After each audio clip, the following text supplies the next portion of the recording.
Friends, family, subscribers to the YouTube channel, Adventuring with the S.G.O.C.C. As most of you long-term subscribers know, this channel name was changed to accommodate all the things that we're doing now. Exploring abandoned mines, metal detecting, rock hounding, gems, all kinds of stuff. But originally, the S.G.O.C.C. stands for Shooting Gallery of Cochise County. And we are first and foremost, that is still our business. The YouTube channel supports it, promotes it, but we also do all these other things. So here we have Tim's Sig Sauer 9mm. Beautiful gun. You too can come on the channel or the shooting gallery and reserve this in either a 3-gun choice or a 4-gun choice, and we'll take you out and we'll go shooting and we'll have a good time. But when it comes to cleaning, there are some certain things that need to be done correctly that some people don't do correctly. Tim and I have been around guns literally our entire lives. We were taught how to clean guns by our father. We picked up a few things in the meantime. What you need to clean a gun, and all of these things are all available in just about every single gun cleaning kit available anywhere in the market. A good gun oil. There's lots of them out there, some good, some bad, some better than others. There's sprays, there's oil. I've always preferred oil, not the sprays, because I like how oil penetrates, I like where it goes, and that it protects. This is a semi-automatic handgun. The magazine has already been removed. It's in the locked open and safe position. How I start is with the brush, which this has. I squirt just a little bit of oil, because what this is going to do is you're going to run this in and out of the barrel. And what you're doing is you're taking the bulk of the discharged powder and junk that's in your barrel after you fire your firearm. And you're just going to run that in there, back and forth, all the way to the breech. You want to go all the way through the barrel. As you do that, the natural rifling of the barrel is going to twist this. That's why these handles all have a free spinning handle.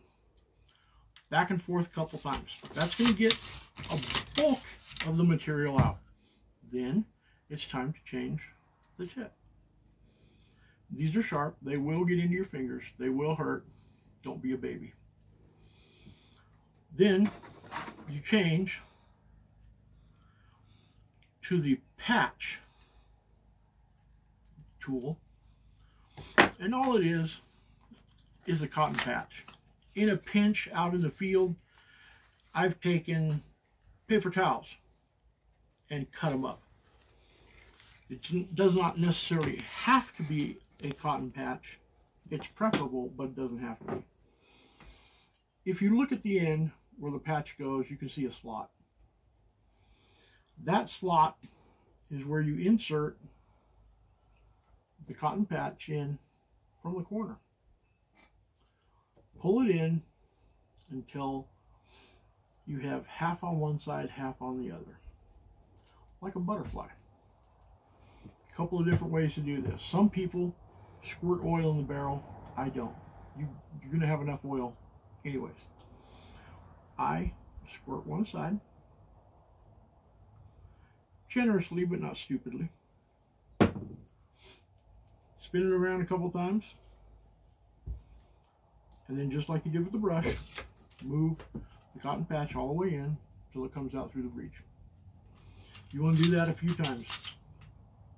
You can see how dirty it is even after the brush. That's just filthy.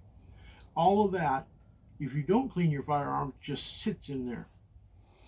It's an assemblage of the nastiest crap that comes out of a bullet.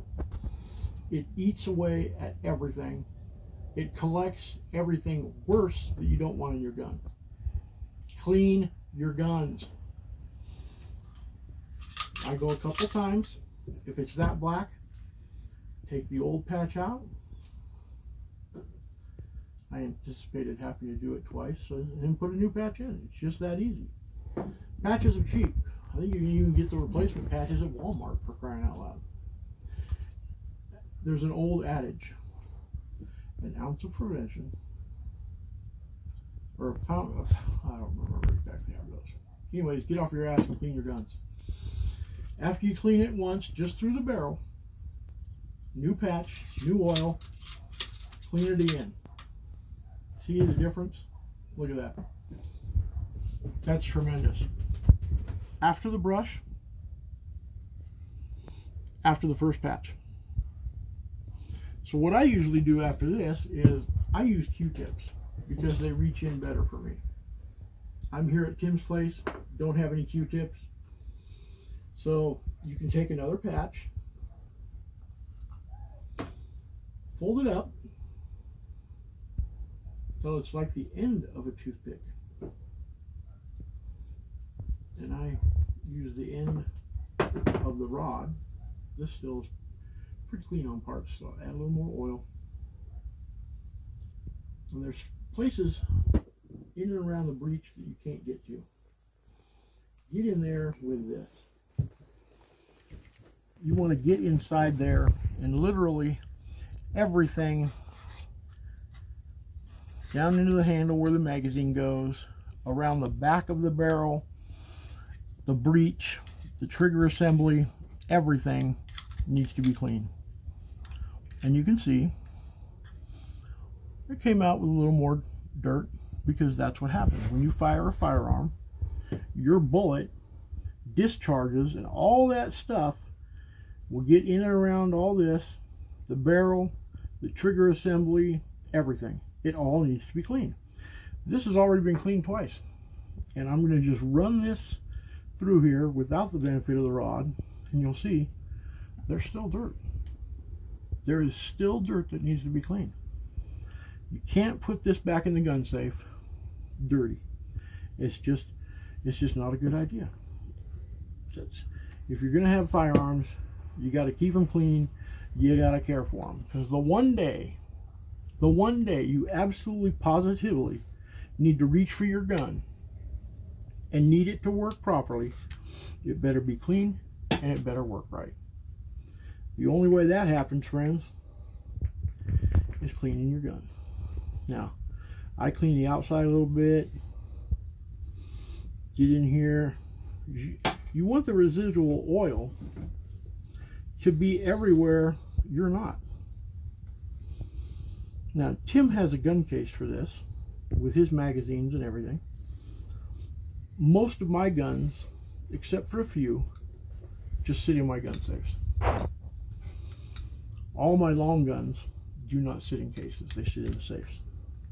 I have more than one safe. Okay. I get in here and I clean everything. I usually use Q-tips, but that's okay. I clean the trigger. Get up in here, the trigger assembly. On a SIG, everything's enclosed, so it's not that bad. One of the places a lot of people don't clean is when you have the rack all the way back. A lot of people don't come back here and clean all this, because when you're using your brush and your cotton swab, you can see this area is not going to get any attention at all. So get back there and clean it. Just get in there, use plenty of oil, because you want the oil to stay there when you're done. It works better, it holds better, and then the one day you do need it to work, it'll work fantastic because you've taken care of it. So I implore everybody, if you're going to own a firearm, take care of it. And that's basically it. Make sure it's nice and smooth, nothing's hanging it up, and there you go. A clean handgun. Revolvers are a little different because you need to disassemble the gun. This doesn't need to be disassembled unless you're doing every 6 months I disassemble all my guns. My ARs, rifles, handguns, everything. All the way down to the frame and clean them completely. It takes quite a little while. You've got to reassemble them. But when you buy a gun, it comes with a manual. It tells you how to disassemble, tells you how to reassemble. If you can't find a manual for your gun, if you have an older gun, go on YouTube. There's thousands of videos on how to clean your particular gun. And then there's videos like this available from Adventuring with the S.G.O.C.C, where we walk you through the cleaning process. Thank you very much for watching. Like and subscribe. Tell all your friends. More to follow. I'm just saying.